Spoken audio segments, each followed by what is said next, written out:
C'était ce soir un affrontement vraiment attendu entre deux équipes qui en arrachent fortement dans la LNH. Le Canadien a accueilli ce soir les Hurricanes de la Caroline, la dernière équipe de la LNH présentement, qui est décimée par les blessures parce qu'ils ont perdu leur gardien numéro 1 Cam Ward et les services d'Eric Staal aussi, donc deux gros morceaux qui manquent à l'équipe.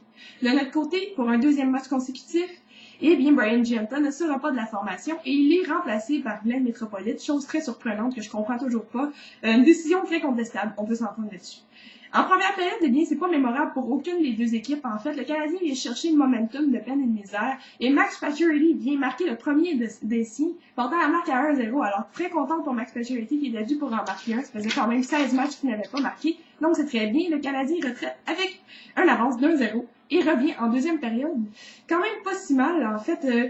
Une très bonne présence de la part du trio Lapierre, La Tendresse, Semoen. Et puis, ça provoque un mauvais revirement. En fait, il y a une très mauvaise couverture défensive qui se fait à l'endroit de Sutter et puis il réussit à marquer et à égaliser la marque, ce qui est un peu plate, mais encore pire, après un 4 contre 4, quand même solide, eh bien, il y a Yaroslav Spacek qui étire sa présence longuement et pas aidé par ses coéquipiers, mais pas du tout.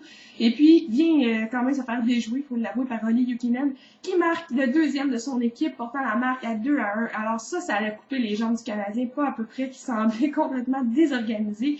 Et puis, jouer sur les talons quand même en deuxième période, c'était pas beau.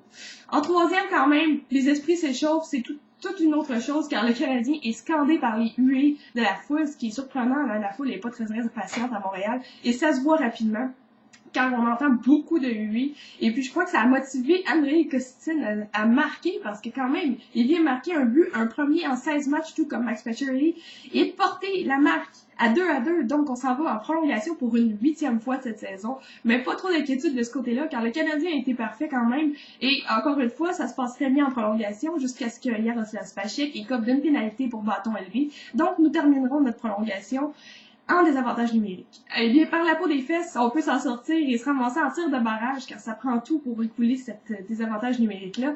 Et puis, ça prend 6 patineurs pour venir déjouer Manny Legacy.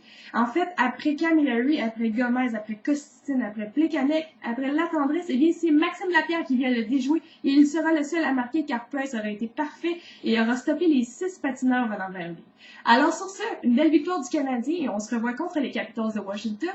Et ma question aujourd'hui, j'aimerais savoir combien de points pensez-vous que le Canadien va récolter durant ce week-end? En fait, un match contre les Capitals et le lendemain contre Détroit. Alors, ça va être assez tough. J'aimerais savoir vos opinions. Sur ce, on se revoit contre les Capitals vendredi soir.